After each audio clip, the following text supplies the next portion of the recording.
चलिए, तो आज की क्लास में हम लोग केमिकल काइनेटिक का एक रिवीजन क्लास स्टार्ट करते हैं। ठीक है, और कोशिश करेंगे कि ज़्यादा से ज़्यादा केमिकल काइनेटिक्स के पार्ट को हम लोग कवर करें। तो उसको कवर करने के लिए देखिए, वैसे तो काफ़ी लेंथी चैप्टर है ये, लेकिन इसमें करेंगे क्या, हम लोग जो important exam point of view से जो चीज़ें इंपॉर्टेंट हैं उनको डिस्कस कर लेते हैं। ठीक है, तो बेसिकली अगर आपने केमिकल काइनेटिक का पूरा लेक्चर नहीं पढ़ा हुआ है तो कुछ चीज़ें यहाँ पे इस रिवीजन क्लास में हम लोग डिस्कस करेंगे, और डिस्कस करने के बाद हो सकता है कि एग्जाम में जो भी प्रॉब्लम्स इस तरह की आए तो वो आप आसानी से कर पाओ। ठीक है ना, तो स्टार्ट करते हैं हम लोग फिजिकल केमिस्ट्री की इस क्लास को कुछ इंपॉर्टेंट टॉपिक से। तो कैसे स्टार्ट करते हैं, तो इस चैप्टर को स्टार्ट करने से पहले कुछ बेसिक चीजें हैं जिनके बारे में थोड़ा सा आइडिया हम लोगों को रखना चाहिए।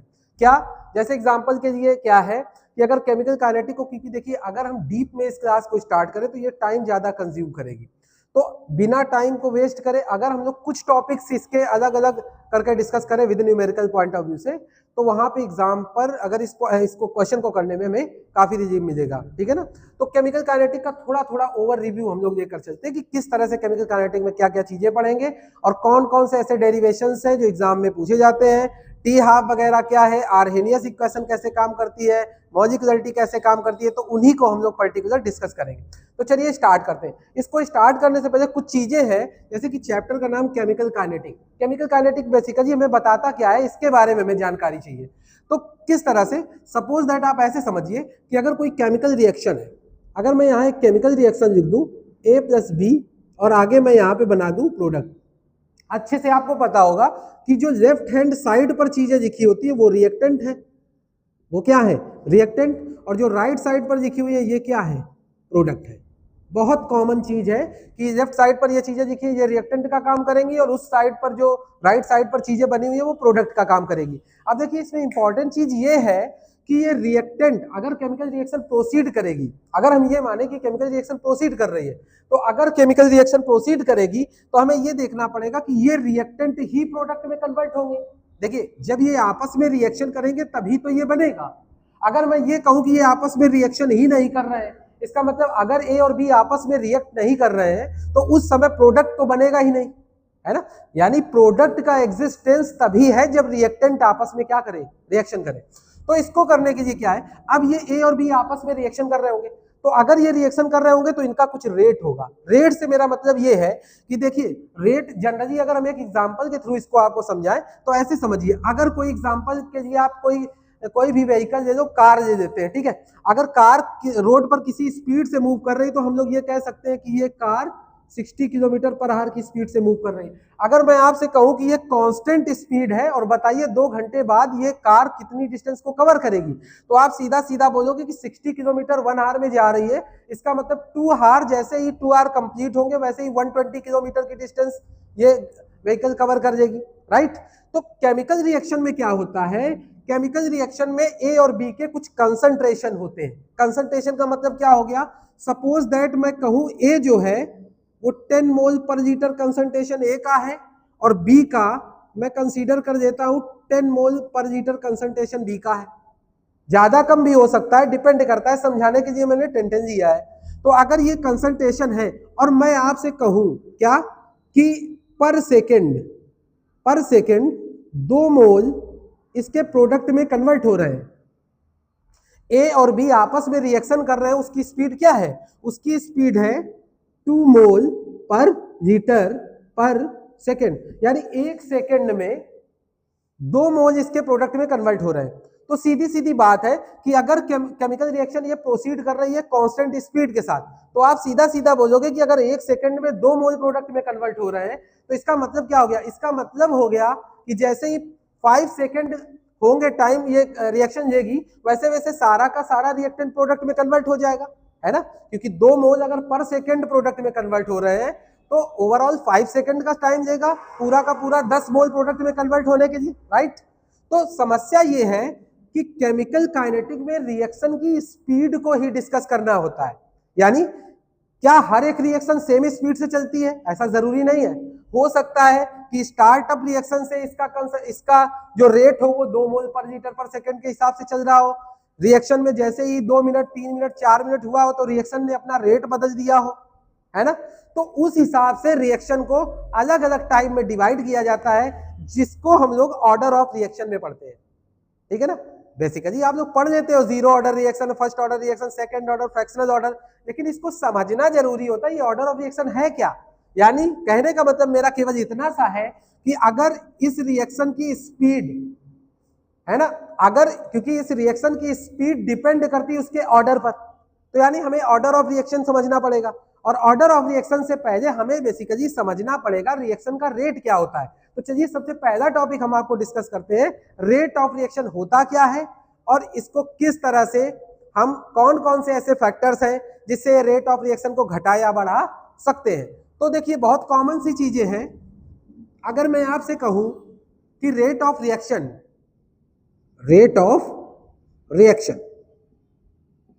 तो रेट ऑफ रिएक्शन है क्या, तो देखिए रेट ऑफ रिएक्शन सीधी सी बात होती है, क्योंकि टाइम के साथ कॉन्सेंट्रेशन में चेंज है। क्या है कि अगर आपके पास रिएक्शन है तो अगर 10 मोल पर लीटर कंसंट्रेशन था तो 2 सेकंड बाद वो कितना बचा, इन्हीं पर हम लोग तो रिलेशन निकालते हैं, और रेट का मतलब रिलेशन विद द टाइम होता है। तो हम सीधा बोलेंगे क्या, change in concentration of reactants with the time. ठीक है ना, ये रिएक्टेंट का, क्योंकि देखिए कंसंट्रेशन दोनों के चेंज होंगे, रिएक्टेंट का भी कंसंट्रेशन चेंज होगा और प्रोडक्ट का भी कंसंट्रेशन चेंज होगा, क्योंकि जैसे जैसे रिएक्टेंट डिसअपीयर करेगा वैसे वैसे प्रोडक्ट का क्या होगा, फॉर्मेशन होगा। तो आप बेसिकली रिएक्टेंट के साथ भी इसको डील कर सकते हो और इसको हम प्रोडक्ट के साथ भी डील कर सकते हैं। तो रेट ऑफ रिएक्शन सिंपली है change in concentration with the time. और केमिस्ट्री में क्या होता है कि रिएक्शन रेट को हम एक साइन से dx ओवर dt से रिप्रेजेंट करते हैं। x concentration of reactant rate कर सकते हो और dt क्या है, ये इसका टाइम इंटरवल है जितने टाइम में ये कंसंट्रेशन चेंज हुआ है। एग्जांपल के लिए अगर मैं कोई रिएक्शन लिखूं, सपोज दैट मेरे पास एक रिएक्शन है a प्लस बी, आगे मैंने बनाया c प्लस डी, ठीक है ना, और अगर हमें यहाँ पे रेट इक्वेशन इसकी निकालनी हो, रेट इक्वेशन, तो देखिए बहुत सीधी बात है, कंसंट्रेशन मैंने बताया था कि रिएक्टेंट डिसअपीयर होगा तभी प्रोडक्ट फॉर्म होगा।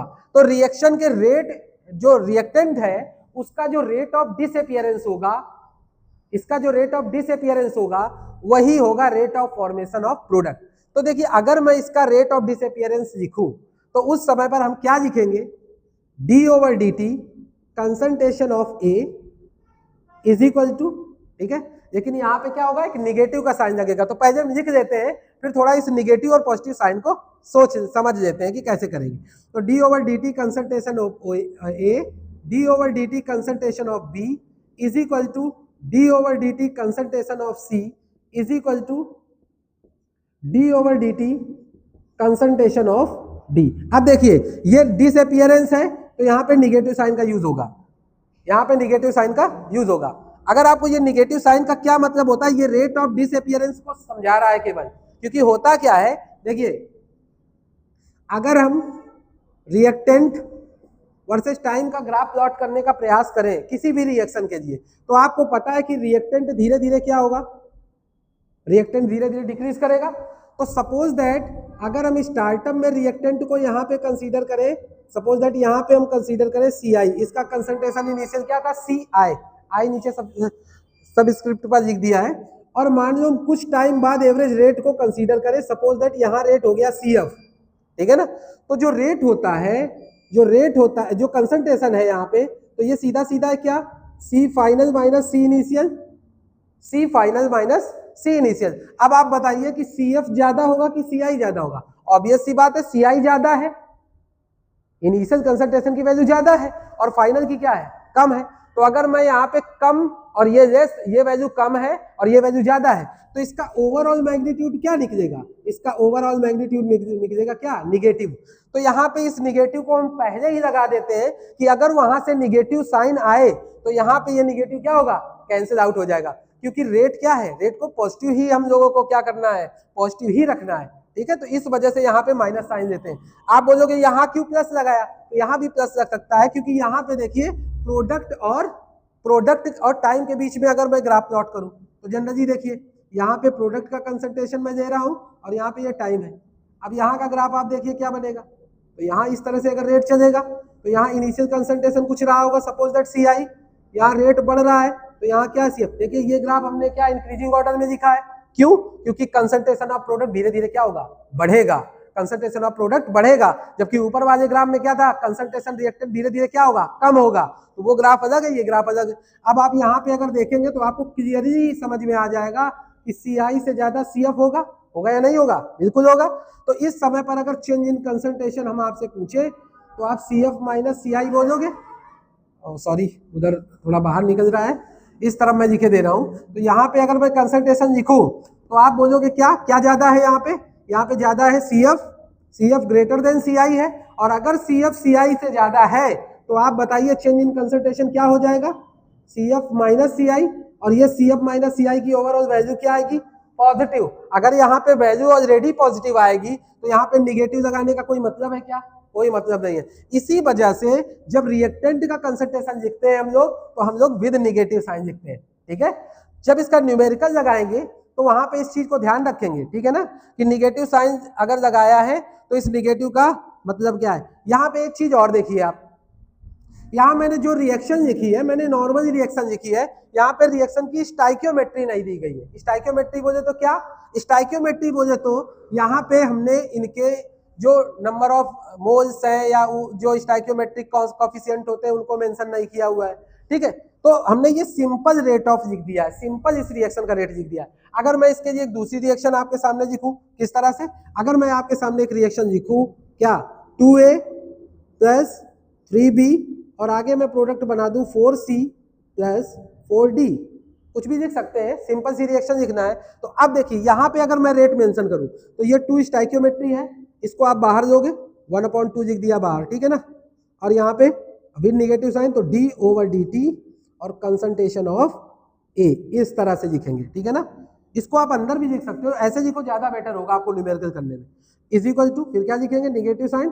और अभी अभी मैंने समझा दिया है कि इस निगेटिव का क्या मतलब है, तो निगेटिव यहाँ मेंशन करोगे, न्यूमेरिकल में देखना है ये कैसे अपने आप हट जाएगा यहाँ से। तो यहाँ पे क्या लिखेंगे, यहाँ पे लिखेंगे माइनस d/dt और कंसंट्रेशन ऑफ B, ये लिख दिया। फिर आगे इक्वल का साइन लगाएंगे, यहाँ पे आपको पता है कि ये प्रोडक्ट है, क्या निगेटिव साइन आएगा, नहीं आएगा निगेटिव साइन। कैसे लिखेंगे, प्लस का 1/4 d/dt कंसंट्रेशन ऑफ C, फिर आगे बढ़ गए plus 1/4 d/dt concentration of D, ठीक है ना। तो ये इस रिएक्शन के लिए मैंने क्या लिखा हुआ है, रेट इक्वेशन लिखी हुई है। अगर इसका मैं न्यूमेरिकल सॉल्व करूं तो न्यूमेरिकल में आप जरा देखिए कि किस तरह से ये चीजें आती है, ठीक है ना।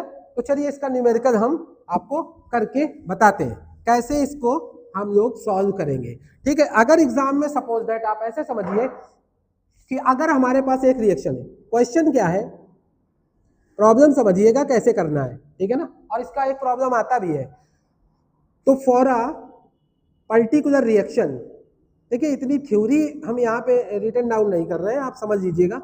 फॉर अ पर्टिकुलर रिएक्शन, अगर कोई पर्टिकुलर रिएक्शन दी गई है, सपोज दैट रिएक्शन दी गई है 2A प्लस 3B और आगे सपोज दैट 5 और C और प्लस 2D, कुछ भी लिख दीजिए। यहाँ पे एक रिएक्शन ये गिवन है और रिएक्शन में पूछा क्या, उसने कहा आपसे if rate of disappearance, rate of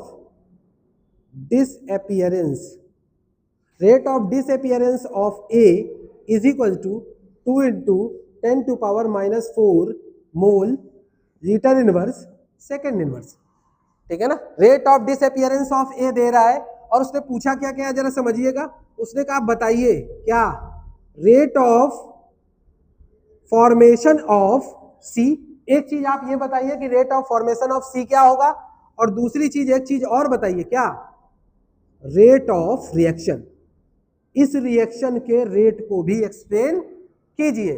तो देखिए कैसे करेंगे, बहुत आसान क्वेश्चन है, ध्यान से समझिएगा, ठीक है ना। तो कैसे करेंगे इसको, तो इसको करने के लिए क्या तरीका है कि सबसे पहले जो रिएक्शन गिवन है हम उसका रेट इक्वेशन लिख लेंगे। कैसे लिखेंगे आपको करना बता दिया है मैंने। तो फ्रॉम द रिएक्शन, तो जो गिवन रिएक्शन है उससे समझते हैं। तो क्या स्टोइकियोमेट्री होगी, 1/2 minus d/dt concentration of A लिख दिया is equal to 1/3 minus d/dt concentration of B, right, is equal to plus 1/5 d/dt concentration of C, ये लिख दिया, इज इक्वल टू प्लस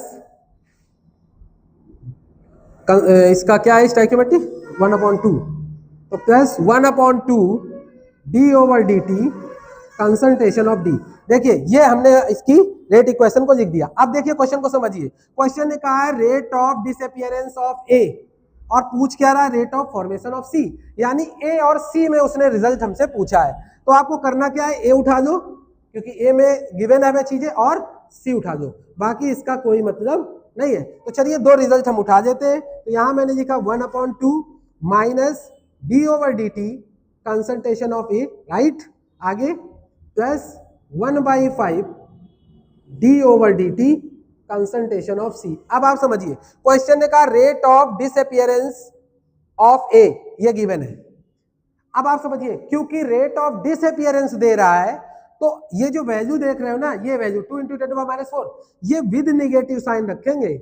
ऐसा नहीं कि आपने निगेटिव को बाहर रख दिया और इसकी वैल्यू को पॉजिटिव यूज किया और बाद में रिजल्ट निकाला तो उसका निगेटिव साइन आ गया। ना ना ना, ऐसा नहीं करना है। क्या करना है, विद नेगेटिव साइन, यानी ये जो वैल्यू है ये ओवरऑल वैल्यू है minus d/dt concentration of A की। चलिए वैल्यू पुट कर देते हैं। तो ये 1/2 इंटू इसकी वैल्यू कितनी है बोलिए, 2 × 10⁻⁴, वैल्यू पुट कर दी, is equal to 1/5 d/dt concentration of C, right.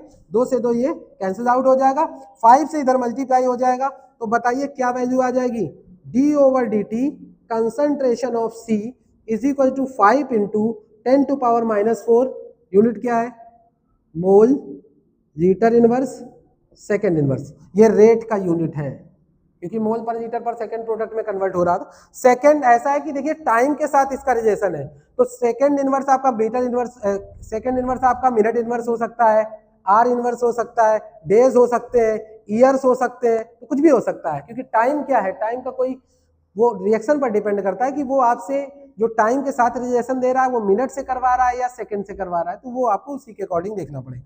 तो ये सीधा सीधा न्यूमेरिकल था, इसमें रेट ऑफ फॉर्मेशन पूछा गया था सीधा। अब यहाँ पे देखिए अगर वो rate of formation of D पूछता तो बहुत आसान था, हम सी के प्लेस पर क्या दे देते, डी को उठा के सॉल्व कर देते। लेकिन एक चीज इसने और पूछी, देखिए क्या पूछा, रेट ऑफ रिएक्शन, इसकी रेट ऑफ रिएक्शन क्या होगी।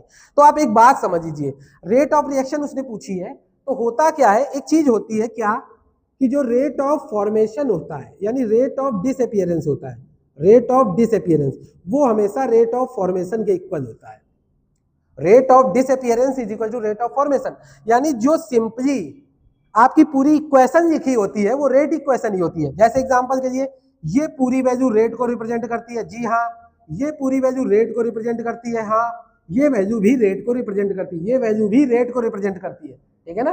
तो अगर रेट ऑफ रिएक्शन की बात होगी तो आप क्या करेंगे, इसका जो स्टोइकियोमेट्री है, अगर स्टोइकियोमेट्री दिया गया है तो आपको उसको वहीं रखना है, उसको वहीं रखना है, क्रॉस मल्टीप्लाई वगैरह में नहीं भेजना है। यानी जो ये इतनी वैल्यू, क्योंकि देखिए रेट ऑफ डिसअपीयरेंस ये था, बस इतनी वैल्यू को अगर हम सॉल्व कर लें, बस इसमें इस 5 को इधर ले जाने की कोई जरूरत नहीं है, इतनी ही वैल्यू इसके किसी भी पार्ट को हम सॉल्व कर लें, वही हो जाएगा हमारा क्या, रेट ऑफ रिएक्शन। तो रेट ऑफ डिसअपीयरेंस हमें ऑलरेडी गिवन था, यानी अगर मैं आपसे पूछूं रेट ऑफ रिएक्शन तो बहुत सिंपल सी चीज थी, एक पार्ट को उठा लो 1/2 into minus d/dt concentration of A, इसकी वैल्यू हम क्या करेंगे, पुट कर देंगे।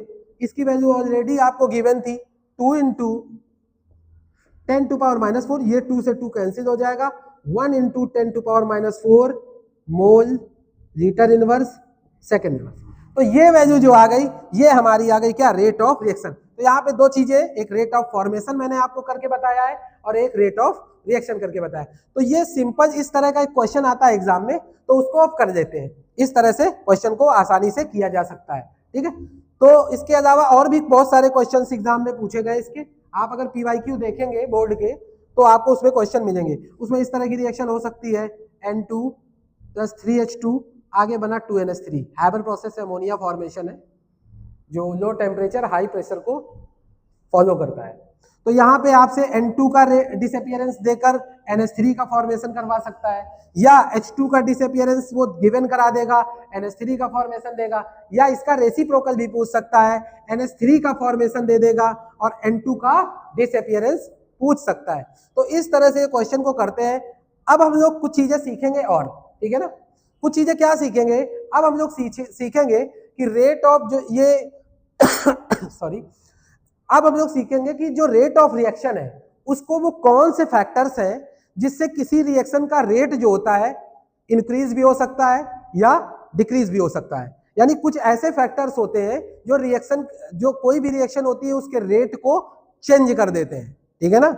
यानी क्या रेट को बढ़ाया जा सकता है, जी हाँ। क्या रिएक्शन का रेट घट भी सकता है, हाँ घट सकता है।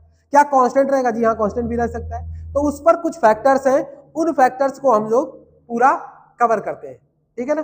तो आई होप कि ये चीज जो मैंने आपको बताई वो आपको समझ में आ गई होगी, ठीक है। तो हम लोग स्टार्ट करते हैं, क्या, factor affecting rate of reaction.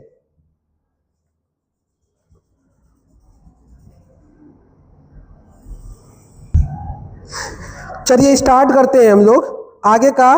Factor affecting यानी फैक्टर्स वो कौन कौन से हैं जिससे रिएक्शन का रेट अफेक्ट हो सकता है, ठीक है ना। तो कुछ बेसिक चीजें हैं जिनको डिस्कस करते हैं। सबसे पहले देखिए effect of temperature, effect of temperature, ठीक है ना।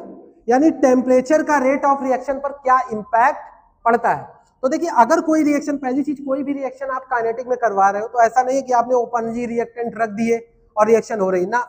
इसको क्या करते हैं, क्लोज्ड वेजल के अंदर करवाते हैं। इसके लिए वेजल होता है, उसका वॉल्यूम डिसाइड होता है कि कितने लीटर के वेजल के अंदर आपने ये रिएक्शन कराई है। अगर आप उस पर टेम्परेचर का इंपैक्ट दिखा रहे हैं, यानी पूरे वेजल के अंदर जितने भी पार्टिकल है सब पर आप टेम्परेचर को क्या कर रहे हैं, इंक्रीज कर रहे हैं या टेम्परेचर को डिक्रीज कर रहे हैं। इस तरह से ओपन फॉर्म में रिएक्शन नहीं होती कि आपने रिएक्टेंट रखा और रिएक्टेंट दोनों रख दिया और रिएक्शन होने लगी ना, ऐसे नहीं होती। कुछ कंडीशन सेट होती है इसकी कि कितने कंडीशन पर कौन सा रिएक्टेंट आपस में रिएक्शन करता है, कौन सा रिएक्टेंट रिएक्शन नहीं करता है, तो वो सब चीजें भी होती है। तो अगर हम इफेक्ट ऑफ टेम्परेचर की बात बताएं तो देखिए होता क्या है कि जनरली अगर हम बात करें जनरली, तो ऐसा ही एक्सपेरिमेंटल डेटा कहते हैं कि अगर आप टेम्परेचर इंक्रीज कर रहे हैं, टेम्परेचर इंक्रीज कर रहे हैं, तो टेम्परेचर इंक्रीज करने पर जो होता है नंबर ऑफ कोलिजन बढ़ जाते हैं। कोलिजन का मतलब क्या होता है, कोलिजन का मतलब होता है रिएक्टेंट आपस में क्या करते हैं, कोलाइड होते हैं, और कोलाइड करने से क्या होता है, उनका रेट बढ़ सकता है।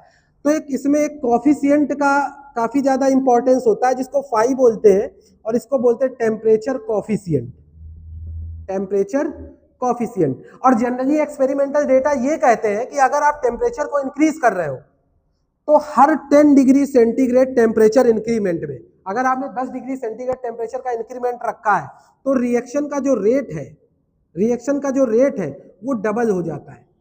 ये एक्सपेरिमेंटल डेटा के अकॉर्डिंग है, ठीक है ना।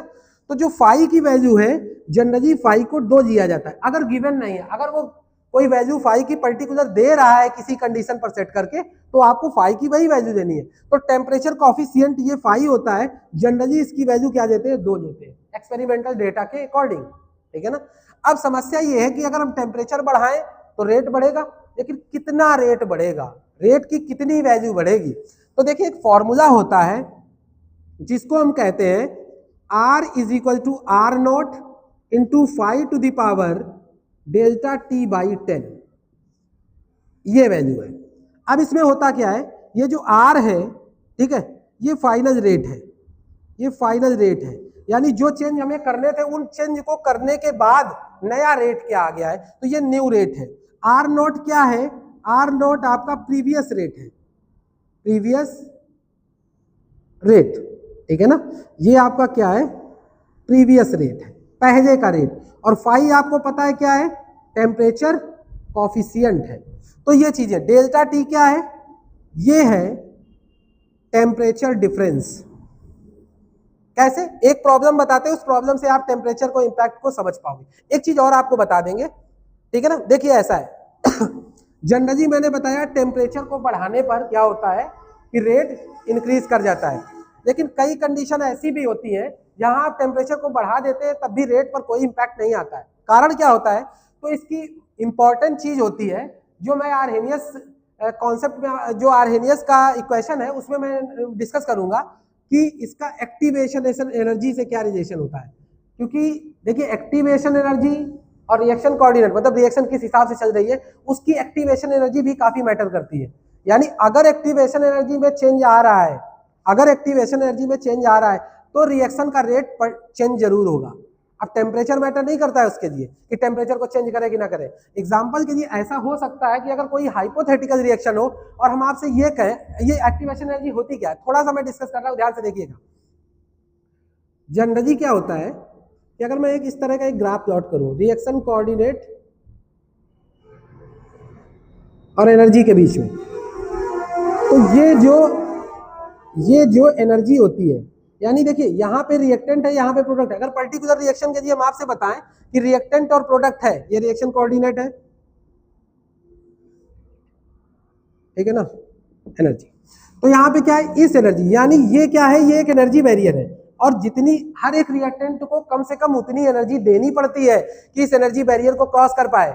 अगर आपने उसको उतनी एनर्जी नहीं दी तो रिएक्शन के पास इतनी एनर्जी होगी नहीं। एक्टिवेशन एनर्जी क्या होती है, minimum energy required to cross the energy barrier. उस एनर्जी बैरियर को क्रॉस कराना रिएक्टेंट के लिए जरूरी है ताकि प्रोडक्ट फॉर्मेशन हो सके, ठीक है ना। अगर मैं आपसे ये कह दूं कि किसी रिएक्शन में क्या है, एनर्जी बैरियर ही नहीं है, एनर्जी बैरियर नहीं है, इसका क्या मतलब हो गया, इसका मतलब सिंपली हो गया कि उस रिएक्शन की एक्टिवेशन एनर्जी क्या है, जीरो है। तो उस केस में जिसमें रिएक्शन की एक्टिवेशन एनर्जी को जीरो कर देंगे, उस सिचुएशन पे आप टेम्परेचर को चाहे जितना इंक्रीज करो कभी भी रेट चेंज नहीं होगा, कभी भी रेट चेंज नहीं होगा। तो रिएक्शन जो रेट होता है, तो ये कंडीशन है, इसमें न्यूमेरिकल्स भी होते हैं। तो ये मैं टॉपिक जब कंप्लीट आपको आर्हेनियस इक्वेशन में डिस्कस करूंगा तो मैं आपको ये चीज समझाऊंगा कि एक्टिवेशन एनर्जी, रेट कांस्टेंट और टेम्परेचर में आपस में क्या रिलेशन है, ठीक है ना। चलिए आते हैं अपने टॉपिक में। तो यहाँ पे क्या है, प्रीवियस रेट है। अब अगर मैं एक क्वेश्चन करूं यहाँ पे किस तरह का, सपोज दैट प्रॉब्लम क्या कहता है, प्रॉब्लम ये कहता है कि इफ आ रिएक्शन, एक रिएक्शन है इज प्रोसीडिंग, एक रिएक्शन है जो प्रोसीड कर रही है 40 डिग्री सेंटीग्रेड टेम्परेचर पर। कितने पर प्रोसीड कर रही है, 40 डिग्री सेंटीग्रेड। और उस समय जब ये 40 डिग्री सेंटीग्रेड पर प्रोसीड कर रही होगी, सपोज दैट इसका रेट क्या होगा, आर रेट, उस समय इसका रेट रहा होगा आर।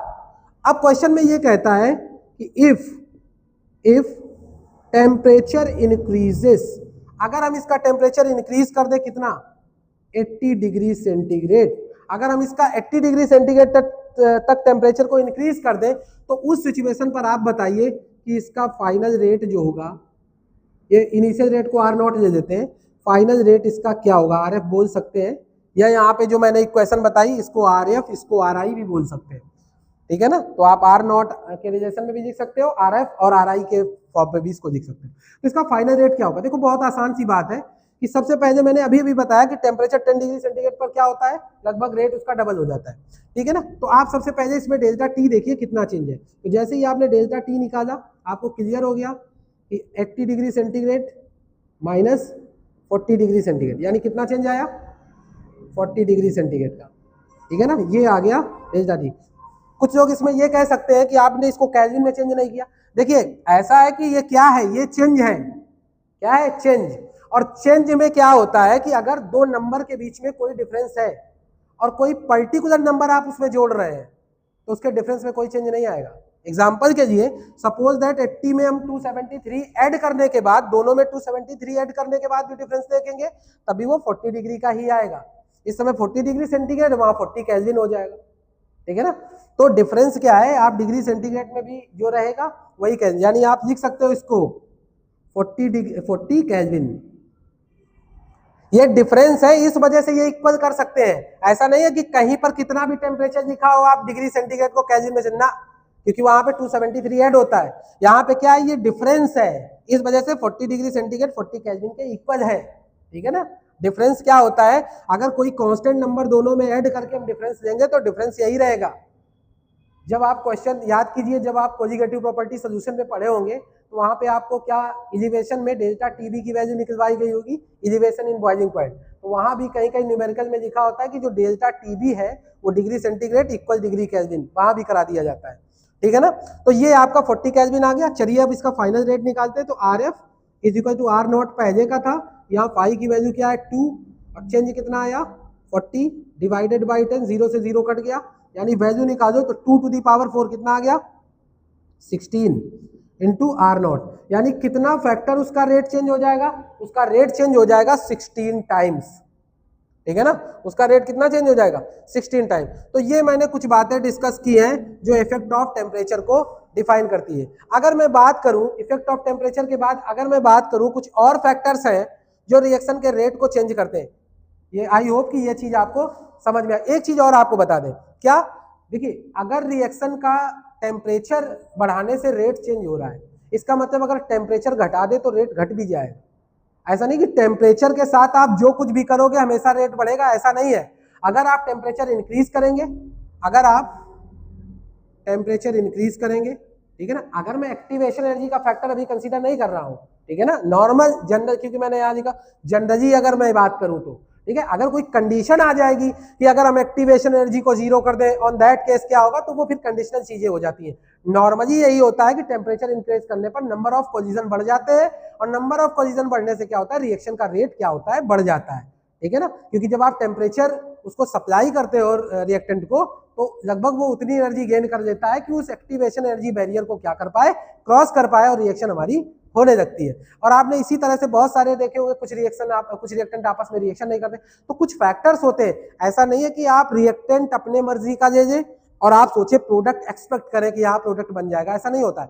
प्रोडक्ट एक्सपेक्ट आप तब करेंगे जब वो रिएक्टेंट आपस में रिएक्शन करते हो।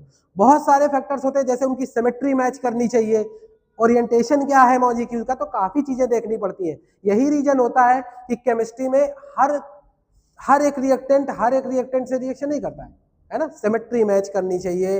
इसके अलावा कुछ फैक्टर, टेम्परेचर देखा जाता है, रिएक्शन कंडीशन देखी जाती है, तब रिएक्टेंट आपस में रिएक्शन करते हैं। ठीक है ना, तो इसमें अगर आपने टेम्परेचर इंक्रीज कर दिया है तो जनरली जो रेट है रिएक्शन का, जो जनरली क्या है रेट, रिएक्शन का रेट जो है वो क्या होगा, इंक्रीज कर जाएगा। लेकिन इसी के साथ अगर आपने टेम्परेचर क्या किया, डाउन कर दिया यहाँ पे, तो रेट भी आपका डाउन जाएगा। आई होप कि आपको ये चीजें समझ में आई होंगी। बात कर देते हैं हम लोग चेंज इन कंसंट्रेशन। तो यहाँ क्वेश्चन हमारा ये है कि क्या रिएक्शन में रिएक्टेंट के कंसंट्रेशन को चेंज करने पर, क्या अगर मैं रिएक्टेंट के कंसंट्रेशन को चेंज करूं तो क्या रेट में कुछ इंपैक्ट आएगा या नहीं आएगा। तो देखिए होता क्या है कि अगर आप कंसंट्रेशन को चेंज कर रहे हैं, कंसंट्रेशन का मतलब क्या हो गया, अगर कोई रिएक्शन है कुछ इस तरह से, अगर मैं कंसंट्रेशन के इंपैक्ट पर बात करूं रिएक्टेंट के, तो वहां पे कुछ चीजें होंगी। कुछ चीजों का मतलब क्या है, अगर मैं ये कहूं इफेक्ट ऑफ कंसंट्रेशन, अगर एग्जांपल के लिए A+B, आगे यहाँ पे प्रोडक्ट बना हुआ है, तो यहाँ पे अगर आपने A लिया हुआ है, B लिया हुआ, तो इनका कुछ ना कुछ कंसंट्रेशन तो आपने ले रखा होगा, तभी प्रोडक्ट एक्सपेक्ट किए हुए। अगर आपने A और B का कोई कंसंट्रेशन नहीं दिया होगा तो प्रोडक्ट कैसे बन जाएगा। बार बार मैंने एक ही बात काइनेटिक में रिपीट की है कि ये डिसअपीयर करेगा तभी ये फॉर्म होगा। अगर मैं ये कहूं मैंने 10 मोल ले रखे थे और ये 10 मिनट बाद भी 10 मोल है, इसका मतलब क्या हो गया कि 10 मिनट बाद भी प्रोडक्ट फॉर्म नहीं होगा, क्योंकि जितना ये डिसअपीयर करेगा उतना ये फॉर्म होगा। ठीक है ना, तो अगर मैं कंसंट्रेशन की बात करूं तो जनरल कंडीशन आती है कि अगर कंसंट्रेशन ऑफ रिएक्टेंट, अगर कंसंट्रेशन ऑफ रिएक्टेंट का कंसंट्रेशन हम इंक्रीज करें तो क्या होगा, रेट बढ़ेगा। जी हाँ, रेट बढ़ेगा। क्या बढ़ेगा, तो समस्या ये वो बढ़ भी सकता है और वो घट भी सकता है। आप बोलोगे क्यों, इसको बढ़ाएंगे तो इसको बढ़ना चाहिए ना, ऐसा नहीं है। वो डिपेंड करता है उसके ऑर्डर पर, यानी उस रिएक्शन का ऑर्डर क्या है। ठीक है ना, वो रिएक्शन जो है वो किस तरह का ऑर्डर शो कर रही है। अगर आपने रिएक्टेंट का कंसंट्रेशन इंक्रीज कर दिया, और बाय द वे अगर रिएक्शन फ्रैक्शनल ऑर्डर हुई, कैसी हुई, फ्रैक्शनल ऑर्डर, तो उस समय पर रेट आपका क्या होगा, डिक्रीज कर जाएगा। ठीक है ना, यानी सपोज दैट आप ये समझिए, तो जनरली क्या होता है कि अगर मैं इसका कंसंट्रेशन, सपोज दैट मैंने एक रिएक्शन लिखी यहाँ पे, अभी मैं दिखाता हूं कि कंसंट्रेशन इंक्रीज करने पर रेट भी क्या होगा, घट भी सकता है और बढ़ भी सकता है, दोनों चीजें। देखिए तो होता क्या है, ए और आगे प्रोडक्ट बन गया, ठीक है ना, क्योंकि रेट ऑफ रिएक्शन तो आप लोगों को पता ही होगा, पढ़ा ही होगा, तो मैं यहाँ पे थोड़ा सा डायरेक्ट डिस्कस कर रहा हूँ। क्या चीजें होती है कि जो रेट होता है dx/dt, ठीक है ना, वो डायरेक्टली प्रोपोर्शनल होता है कंसंट्रेशन के। अगर ए दे रहे हो और साथ में यहाँ कंसंट्रेशन की पावर n होती है, किसका रूल है, ये लॉ ऑफ मास एक्शन है, 11th NCERT chemical equilibrium chapter, law of mass action Guldberg और बागे ने दिया था। तो ये जो रेट है इसको मैं इक्वेशन में ड्रॉ करूंगा तो क्या लिखूंगा, dx/dt इज इक्वल टू, यहाँ एक कांस्टेंट आएगा, यहाँ मैंने लिख दिया an, यानी रिएक्शन का रेट कंसंट्रेशन बढ़ाने पर बढ़ेगा, ये घटेगा, ये सब कुछ डिपेंड करता है इस n वैल्यू पर। n क्या है, n है हमारा क्या, ऑर्डर ऑफ रिएक्शन। कहने का मतलब ये है, अगर आपको इफेक्ट ऑफ कंसंट्रेशन समझना है तो आपको एक नई बात समझनी होगी, क्या, ऑर्डर ऑफ रिएक्शन। जब तक आपको ऑर्डर ऑफ रिएक्शन का आइडिया नहीं होगा तब तक कभी भी आप कंसंट्रेशन के इफेक्ट को एक्सप्लेन नहीं कर सकते हो। अगर मैं कहूं ये एक रिएक्शन है, मैं कहूं कि बताइए इसका कंसंट्रेशन मैंने डबल किया, रेट पर क्या चेंज आएगा, आप नहीं बता पाओगे, ठीक है ना, क्यों, क्योंकि आपका क्वेश्चन होना चाहिए कि सर इसका ऑर्डर क्या है। ऑर्डर के बिना, क्योंकि ये वैल्यू जो लिखी हुई है यही डिसाइड करेगी, यही डिसाइडिंग फैक्टर है कि अगर आप कंसंट्रेशन को चेंज करें तो वहां पे रेट कितना चेंज होगा, या चेंज होके इंक्रीज कर जाएगा या डिक्रीज कर जाएगा। तो कैसे, तो रिएक्शन, ऑर्डर ऑफ रिएक्शन जो है ये होती क्या है, बहुत थोड़े से शब्दों में हम समझते हैं इस ऑर्डर ऑफ रिएक्शन को डिफाइन कैसे करते हैं, क्योंकि बिना ऑर्डर ऑफ रिएक्शन समझे हम कंसंट्रेशन का इंपैक्ट नहीं बता सकते, ठीक है ना। और तो ऑर्डर है क्या, देखिए ऐसा होता है कि अगर आपने एक रिएक्शन लिख दी a प्लस बी और आगे आपने यहाँ बना दिया प्रोडक्ट, ठीक है, हम जो भी टॉपिक आपको बता रहे हैं, जो भी चीज बताते हैं, कोशिश करते हैं कि उसमें आपको हम एक एग्जांपल जरूर बता दें ताकि आप चीजों को ठीक से कैरी कर पाओ।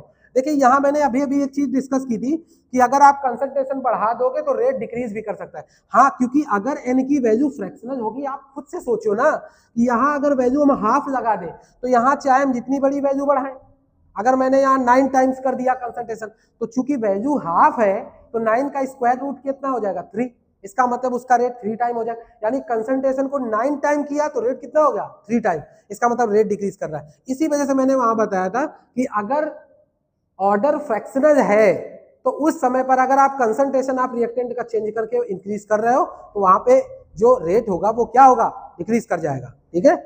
तो इस बात को आप ध्यान रखिएगा कि मैंने क्या बोला है। तो अब देखिए यहाँ पे a प्लस बी और ये प्रोडक्ट है, तो यहाँ ऑर्डर क्या है। अगर मैं आपसे पूछूं कि बताइए इस रिएक्शन का ऑर्डर क्या है, तो ऑर्डर होता क्या, देखिए ऑर्डर का मतलब ये है कि अगर मैं यहाँ पे m लिख दूं, यहाँ पे मैंने एक स्टोइकियोमेट्रिक n लिखा, तो ऑर्डर क्या कहता है, ऑर्डर कहता है कि जो dx/dt है वो डायरेक्टली प्रोपोर्शनल होगा रिएक्टेंट के मल्टीपल के कंसंट्रेशन के, ये ए बी और यहाँ m और ये n, यानी इसका ऑर्डर क्या है। जैसे मैं लिखूं dx/dt इज इक्वल टू एक कांस्टेंट लाएंगे, यहाँ पे लिखा a, ये लिखा m, यहाँ लिखा b, ये लिखा n। अब देखिए इस रिएक्शन का ऑर्डर डिफाइन होगा इस m और n से। अगर इस m प्लस n का सम 0, पहले आप इसको रिएक्शन पॉइंट ऑफ व्यू से समझ लीजिए, अभी मैं ओरल भी बता दूंगा आपको कि आप कैसे डिफाइन करेंगे रिएक्शन को, ठीक है ना। तो यहाँ m प्लस n की वैल्यू 0, इस 0 का मतलब क्या है, इस 0 का मतलब ये है, ऐसा नहीं कि ये है नहीं, ये यहाँ पे है, लेकिन इसके कंसंट्रेशन को चेंज करने पर उसके रेट पर कोई चेंज नहीं आ रहा है। सपोज दैट अगर मैं कहूं कि इसका कंसंट्रेशन 10 मोल पर लीटर है और इसका भी कंसंट्रेशन 10 मोल पर लीटर है। अब देखिए अगर मैंने ये देखा कि अगर मैंने इस 10 मोल को बढ़ा के 20 मोल यानी 10 मोल पर लीटर से मैंने क्या कर दिया 20 मोल, तो मैं इसके बाद ये देखा जाता है कि इस रिएक्शन का रेट क्या चेंज हो रहा है, इस रिएक्शन का रेट क्या चेंज हो रहा है, क्योंकि एक्सपेरिमेंटल नजर आएगा हमें कि रेट चेंज हो रहा है। अगर इसके कंसंट्रेशन को चेंज करने पर भी इसका जो रेट था वो अगर वही है जो प्रीवियस रेट था, यानी इसके कंसंट्रेशन को हम बढ़ा रहे हैं या घटा रहे हैं, इस पर रेट पर कोई इंपैक्ट नहीं पड़ रहा है, ठीक है, रेट पर, रिएक्शन के रेट पर कोई इंपैक्ट नहीं पड़ रहा है। तो इसका मतलब ये हो गया कि जो रिएक्शन का रेट है वो इस पर डिपेंड नहीं कर रहा है। तब m की वैल्यू इस सिचुएशन पे क्या हो जाएगी, m की वैल्यू हो जाएगी 0 के इक्वल। अब मान लो अगर मैंने b के कंसंट्रेशन को इंक्रीज या डिक्रीज किया और ये देखा कि रेट बढ़ रहा है या घट रहा है, अगर उसके अकॉर्डिंग रेट में चेंज आ रहा है, इसका मतलब जो रिएक्शन का रेट है वो इस पर डिपेंड कर रहा है। तो उस सिचुएशन पर जो रिएक्शन का रेट होगा वो केवल b पर डिपेंड करेगा, a पर डिपेंड नहीं करेगा। तो डेफिनेशन हम लोग सिंपली यही बोलते हैं कि Dooj number of molecules of reactant which affect the concentration, यानी जिसको चेंज करने पर क्या होता है कंसंट्रेशन को चेंज करने पर रिएक्शन का रेट भी चेंज हो। ठीक है, अगर मैं जनरली आपको एक रिएक्शन बोलूं और कहूं बताओ ये रिएक्शन है, बताइए इसका रेट क्या है, तो इसका रेट नहीं बताया जा सकता है। क्यों नहीं बताया जा सकता है? आप बोलोगे यहाँ पे 1 है, यहाँ पे 1 है, तो ओवरऑल रेट इसका ऑर्डर बोलो ना कि 2 है, इसका ऑर्डर कितना होगा 2, लेकिन नहीं, ऐसा नहीं हो सकता है। क्यों? जब तक हमें डेटा पता ना हो कि इसका कंसंट्रेशन चेंज करने पर रेट कितना चेंज हो रहा है, इसका कंसंट्रेशन चेंज करने पर रेट कितना चेंज हो रहा है, तब तक हम कभी भी ऑर्डर ऑफ रिएक्शन को डिफाइन नहीं कर सकते। इसी वजह से जब कभी केमिस्ट्री में न्यूमेरिकल आता है केमिकल काइनेटिक्स से, तो वो हमेशा डेटाबेस आता है, कोई ना कोई डेटा आएगा उसके साथ आपसे न्यूमेरिकल लगवाएगा। ऐसा नहीं, क्योंकि देखिए जब आपने सपोज दैट 2 बोला, फिर मैंने बोल दिया नहीं इसका कंसंट्रेशन जो था चेंज करने पर रेट पर इंपैक्ट नहीं पड़ रहा था, तो इस सिचुएशन पर आप बोलोगे इसका अगर रेट पर कोई इंपैक्ट नहीं पड़ रहा है तो इसका मतलब रेट केवल इस पर डिपेंड कर रहा है, तो इस हिसाब से फर्स्ट होगा। यानी हमें तो ये कंडीशन बतानी पड़ेगी ना आपको कि इसके कंसंट्रेशन को चेंज करने पर रेट चेंज हो रहा है या नहीं हो रहा है, इसके कंसंट्रेशन को चेंज करने पर रेट चेंज हो रहा है या नहीं हो रहा है। ठीक है ना, तो कभी भी किसी रिएक्शन का ऑर्डर इस तरह से एक्सप्लेन नहीं होता है कि कोई भी रिएक्शन लिख दी जाए और आप ऑर्डर बता दो। हाँ, एक कंडीशन पर आप ऑर्डर बता सकते हो, अगर वो रिएक्शन आपने लर्न कर रखी है, जैसे HI का डिकम्पोजिशन 0 ऑर्डर अगर आपने याद कर रखा है तो आप बता दोगे। मैंने कहा कि मैंने क्या कहते हैं उसको, सॉरी एस्टरीफिकेशन रिएक्शन, उसमें अगर एसिड की प्रेजेंस पर रिएक्शन कराएं तो फर्स्ट ऑर्डर काइनेटिक होती है, अगर बेस की प्रेजेंस में कराएं तो सेकंड ऑर्डर होती है। तो ये सब एक्सपेरिमेंटल डेटा पर चलता है। ठीक है ना, तो जनरली ये चीजें थोड़ा कंफ्यूजिंग है, लेकिन अगर आप ध्यान से समझोगे तो चीजें समझ में आएंगी। तो देखिए क्या है कि जो रिएक्शन का रेट है मैंने यहाँ पर लगाया n पावर, यानी n पावर। अब यहाँ पे क्या है कि जो रेट है, क्योंकि देखिए यहाँ 2 चीजें हैं, एक ये वैल्यू और एक ये दोनों है क्या, तो ये है आपका rate of reaction, rate of reaction dx by dt। k क्या है? k को बोलते हैं रेट कांस्टेंट। क्या बोलते हैं? Rate constant. रेट कांस्टेंट भी बोल सकते हो या इसको वेलोसिटी कांस्टेंट भी बोल सकते हो, वेलोसिटी कांस्टेंट। ठीक है ना, अब यहाँ पर मैंने बताया कि वैल्यू ये n है। अब देखिए एक क्वेश्चन मैं आपको बताता हूं, उस क्वेश्चन में आप ये समझ जाएंगे कि इस n की वैल्यू का वास्तव में कोई इंपैक्ट है या n की वैल्यू का कोई इंपैक्ट नहीं है। और ये देखिए कि ऑर्डर कितना जरूरी है। अभी मैं 0 ऑर्डर फर्स्ट ऑर्डर दोनों के डेरिवेशन भी करा दूंगा, क्योंकि बोर्ड लेवल पर 0 या फर्स्ट ऑर्डर में ही पूछेगा आपसे। ठीक है ना, तो बहुत सिंपल सी चीज है। देखिए एक प्रॉब्लम है, अगर मैं एक प्रॉब्लम यहाँ पे लिख दूं, क्या लिखूं, मैं आपसे कहूं कि एक रिएक्शन है A और इससे बना है प्रोडक्ट। ठीक है ना, इससे बना है प्रोडक्ट। इसमें मैं कह रहा हूं इफ concentration of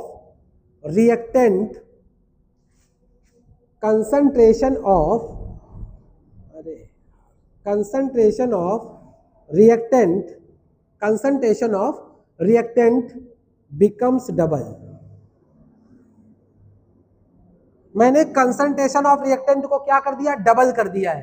अब बताइए क्या, what will be change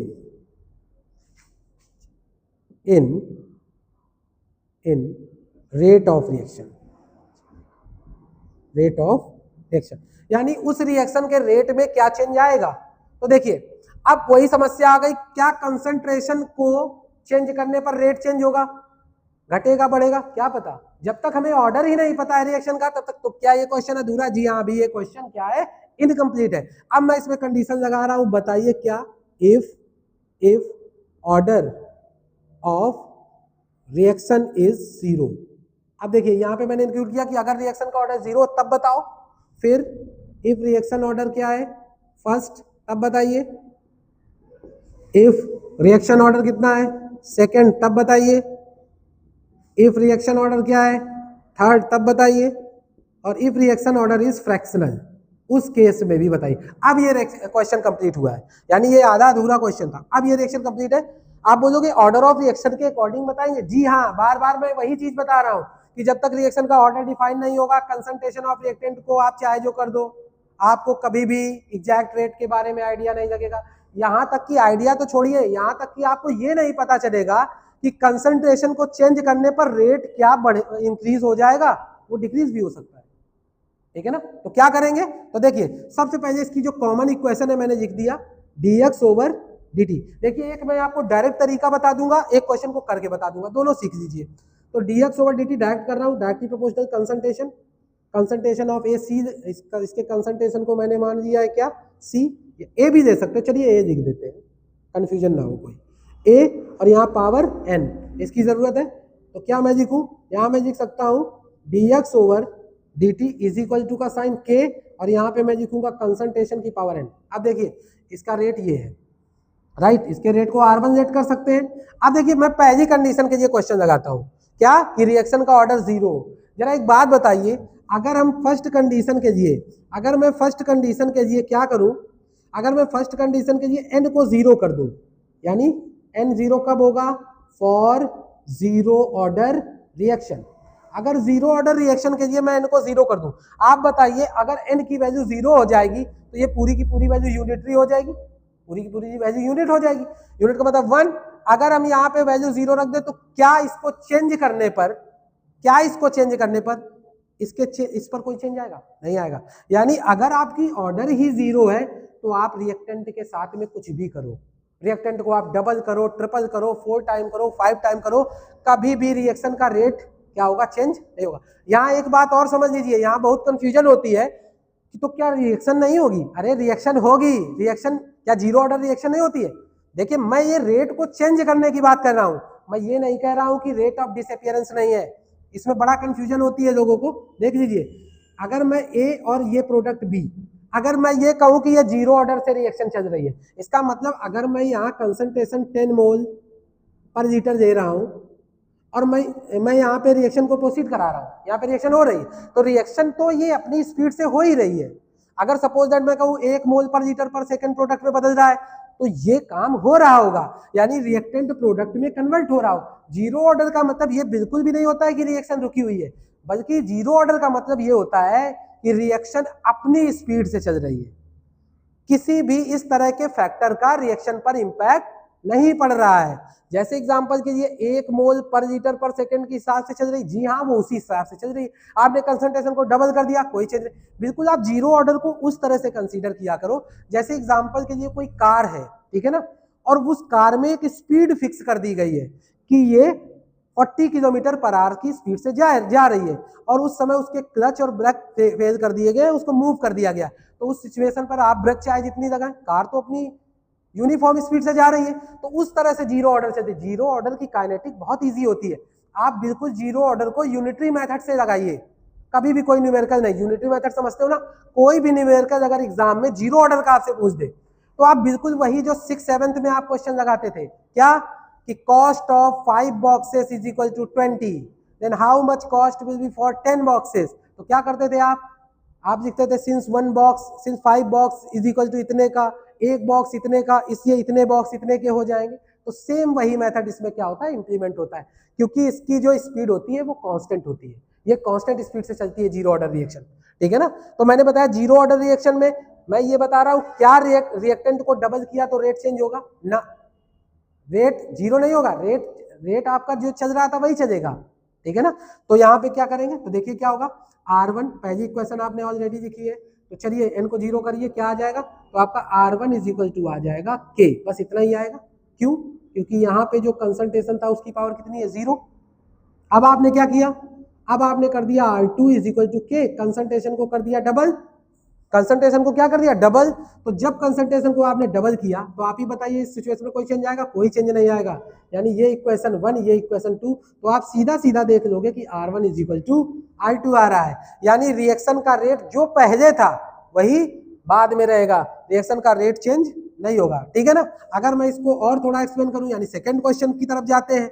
second question में क्या है, कह रहा है if reaction order is first, अब चलो फर्स्ट के लिए ट्राई करते हैं। तो पहली इक्वेशन लिखी R1 is equal to K, concentration A, और अब की बार फर्स्ट ऑर्डर के लिए लिखा, इक्वेशन नंबर हो गई फर्स्ट। चलिए हम क्या करते हैं, अब कंसंट्रेशन को डबल करते हैं, चलिए चेंज करते हैं। तो R2 is equal to K, concentration को डबल कर दिया, यहाँ पावर क्या है 1, ये इक्वेशन सेकंड। अभी इक्वेशन सेकंड यहाँ से 2 बाहर दे सकते हो, तो 2K, और यहाँ क्या आ जाएगा कंसंट्रेशन। आप ध्यान से देखिए, ये Ka जो वैल्यू है, ये क्या ये R1 की वैल्यू है, पुट कर दो। तो आप बताइए R2 इज इक्वल टू क्या आ जाएगा, 2R1। इसका मतलब ये हो गया कि अगर ये 0 ऑर्डर थी तो इसका रेट चेंज नहीं हुआ, लेकिन जैसे ही ये फर्स्ट ऑर्डर आई तो रेट क्या हो गया, डबल हो गया। रेट क्या हो गया, डबल हो गया। इसी वजह से मैं अभी बता रहा था आपको कि ऑर्डर ऑफ रिएक्शन जब तक पता नहीं होती है तब तक रिएक्शन का रेट भी पता नहीं होता है। अगर मैं इसको थर्ड क्वेश्चन के लिए ले जाऊं, थर्ड क्वेश्चन के लिए तो पहली इक्वेशन लिखी के ए और उसके लिए ऑर्डर क्या था, सेकंड ऑर्डर के लिए, तो सेकंड ऑर्डर की कंडीशन क्या है, यहाँ 2 लगा दिया, इक्वेशन नंबर फर्स्ट हो गई। अब क्या करो, अब आप इसके कंसंट्रेशन को क्या किया, डबल किया है, चलो डबल कर देते हैं, के 2a स्क्वायर, अब यहाँ से 2 का स्क्वायर हो जाएगा 4, 4 बाहर दे दो, ये 4 आ जाएगा, ये के हो जाएगा, और ये आपका कितना हो जाएगा, ये हो जाएगा a, और यहाँ हो जाएगा स्क्वायर। अब आप ध्यान से देखिए, क्या ये R1 की वैल्यू है, जी हाँ ये R1 की वैल्यू है, तो ये हो जाएगा 4R1, यानी रिएक्शन का रेट कितना होगा, 4 टाइम हो गया। इसी तरह से थर्ड अगर करोगे तो 8 टाइम हो जाएगा। इसी तरह से मैंने कहा था फ्रैक्शनल ऑर्डर, तो अब आप खुद समझिए कि अगर आप यहाँ n की जगह कोई फ्रैक्शनल वैल्यू रखेंगे, यहाँ पे कोई भी फ्रैक्शनल वैल्यू रखेंगे, तो यहाँ आप अगर बड़ी वैल्यू रखेंगे और उसकी पावर फ्रैक्शनल है, ठीक है ना, तो क्या होगा उससे, 1/2 पावर है, 1/3 पावर है, 1/4 पावर है, इस तरह की अगर पावर है तो आपकी वो वैल्यू क्या होगी, डिक्रीज करेगी ना उस सिचुएशन पर। तो ये चीजें इसी वजह से मैं बता रहा था, क्योंकि अगर आप समझिए, अगर मैं आपसे कहूं कि ये फ्रैक्शनल में ये हाफ ऑर्डर की रिएक्शन है, कितनी है, हाफ ऑर्डर की, तो आप खुद समझिए यहाँ पे जिस समय आप हाफ रखेंगे तो ये 2 का क्या जाएगा। अगर मैं इसके ऑर्डर को फ्रैक्शनल में हाफ कंसीडर करूं कि ऑर्डर हाफ है, तो क्या कंडीशन होगी, तो कंडीशन आप खुद देख लीजिए क्या होगी। अगर मैं पहली इक्वेशन लिखूं तो क्या लिखूंगा, R1 = K, और यहाँ लिखूंगा a की पावर 1/2, राइट। अब मैं क्या करूंगा, इसके कंसंट्रेशन को चेंज कर रहा हूं, तो ये K हो गया, कंसंट्रेशन को किया 2, और यहाँ आ गई कितनी, हाफ। अब 2 की पावर बाहर दो तो कितनी जाएगी, √2 K, a की पावर कितनी जाएगी, 1/2, राइट। यहाँ पे करिए क्या आएगा, √2, और यहाँ क्या क्या मैं इसको √2 × R1 लिख सकता हूँ। अब आप बताइए R2, ठीक है ना, तो यहाँ पे क्या हो जाएगा, अब यहाँ पे वैल्यू आप निकाल सकते हैं कि उसकी √2 टाइम हो जाएगी, ठीक है ना, पहले की √2 टाइम हो जाएगी। क्योंकि इसी तरह से अगर मैं इसको मैं कहूँ कंसंट्रेशन को 9 टाइम्स कर दिया है, कंसंट्रेशन को 9 टाइम कर दिया है, कंसंट्रेशन को अगर मैं 9 टाइम बोल दूं तो कंसंट्रेशन को जरा 9 टाइम करिए आप, ए के कंसंट्रेशन को कितना करिए, 9 टाइम, देखिए कितना हो जाएगा, के पहले आप पहले की इक्वेशन लिखिए 1/2, अब मैंने कंसंट्रेशन को 9 टाइम कर दिया तो के 9 a की पावर 1/2 आ जाएगी, ठीक है ना। अब यहाँ से 9 से बाहर निकालो क्या आएगा, 3k, और यहाँ पे क्या आ जाएगा, यहाँ आ जाएगा a की पावर हाफ। क्या बताइए ये वैल्यू किसकी, R1 की। तो उस सिचुएशन पर देखिए R2 = 3R1 आ गया ना। तो सिचुएशन ये है कि कंसंट्रेशन हमने इतना इंक्रीज कर दिया है ना, तो डबल किया है कंसंट्रेशन, तो जरूरी नहीं है कि आप डबल करो कंसंट्रेशन तो रेट डबल हो जाए, ये भी जरूरी नहीं है कि कंसंट्रेशन को ट्रिपल करो तो रेट ट्रिपल हो जाए, वो तो ऑर्डर बताएगा ना कितने टाइम होना है, ठीक है ना। तो ये चीजें कुछ है, इनके कुछ ग्राफ डिस्कस करना चाहते हैं जो रिएक्शन के रेट और कंसंट्रेशन पर इंपैक्ट डालते हैं, यानी उसके कुछ ग्राफ डिस्कस करेंगे, ठीक है। आई होप कि जो चीजें आपको बताई वो आपको समझ में आई। चलिए डिस्कस करते हैं हम लोग क्या, ग्राफ, ग्राफ को समझते हैं, उसके बाद हम लोग अगले टॉपिक की तरफ आते हैं।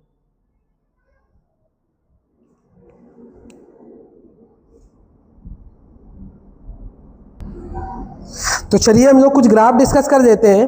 तो ग्राफ्स इसमें कई हैं, ठीक है ना, लेकिन अभी बेसिकली जो मैंने आपको बताया है, मैंने आपको बताया है कि रिएक्शन का जो रेट होता है dx/dt वर्सेस कंसंट्रेशन पर ग्राफ डिस्कस करेंगे, रिएक्टेंट के कंसंट्रेशन पर, और यहाँ पे क्या है, पावर n है। तो आप जैसे कि फॉर्मूला आपको पता ही है कि dx/dt = k और कंसंट्रेशन की पावर n है, यानी ग्राफ किस तरह का बनेगा वो इसके ऑर्डर पर डिपेंड करेगा। देखिए थोड़ा फास्ट करते हैं हम लोग, लेकिन लेक्चर ये काफी बड़ा हो चुका है। तो dx/dt इतने सारे टॉपिक हैं कि अगर कितना भी फास्ट पढ़ाइए उसमें थोड़ा सा लेंथी हो ही जाता है टॉपिक। तो यहाँ कंसंट्रेशन ऑफ रिएक्टेंट, अब आप देखिए जरा, मैं ये कहूँ कि कंसंट्रेशन को डबल करने पर रेट क्या होगा, ट्रिपल करने पर रेट क्या होगा, आप बोलोगे n बताओ। तो सपोज दैट हम 0 ऑर्डर के लिए बात करें तो n की जगह क्या रखेंगे, 0। तो अगर मैं 0 ऑर्डर की बात करूं तो dx/dt = k आ जाएगा, यानी इस सिचुएशन पर रिएक्शन का रेट क्या होगा, कांस्टेंट रहेगा, यानी कंसंट्रेशन को आप चाहे जितना बढ़ाओ रिएक्शन का रेट चेंज नहीं होगा, तो इसके लिए कांस्टेंट ग्राफ बनेगा।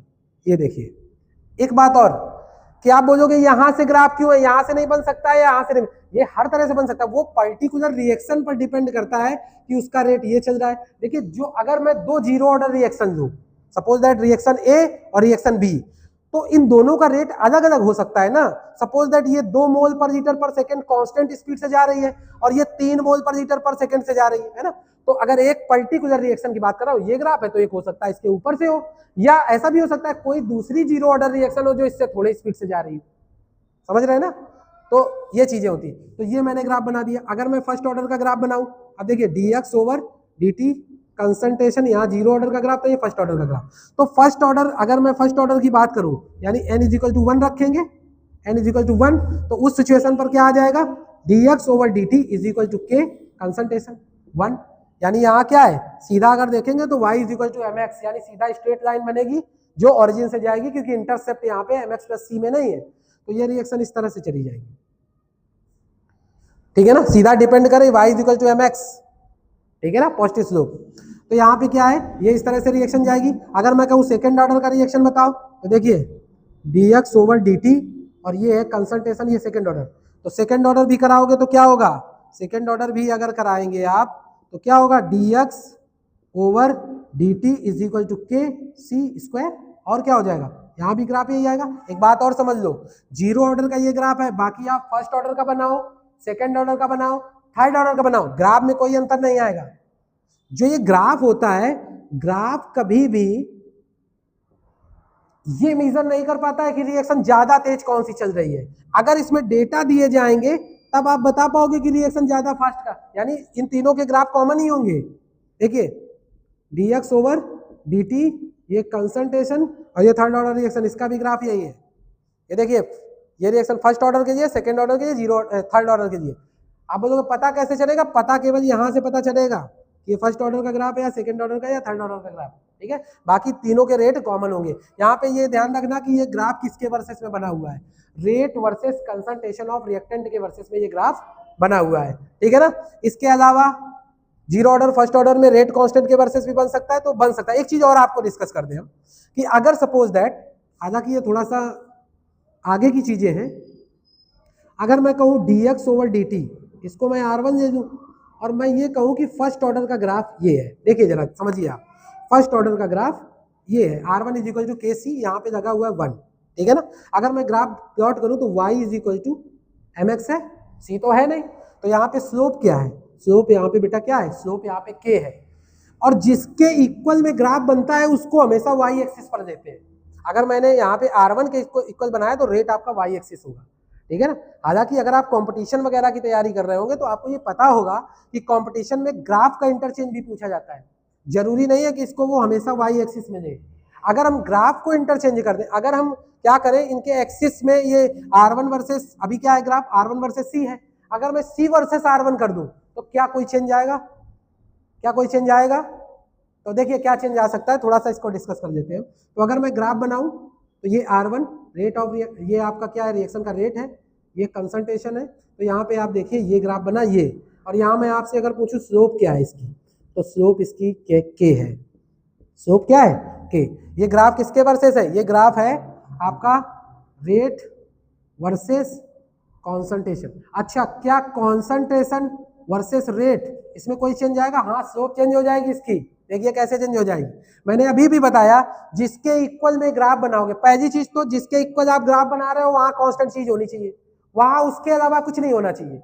अगर कोई कांस्टेंट वगैरह इसके अलावा इधर लगा हुआ है तो डिवाइड कर देंगे, ठीक है ना। एक ही चीज होती है जिसके एक्सिस पर ग्राफ बनता है। अब देखिए, तो अगर मैं कहूँ r1 इज इक्वल टू के सी, मैं कहूँ कि आप ये बताइए कि ये ग्राफ बनाइए c वर्सेस रेट में, तो आप तुरंत लिखोगे K C is equal to r1, right.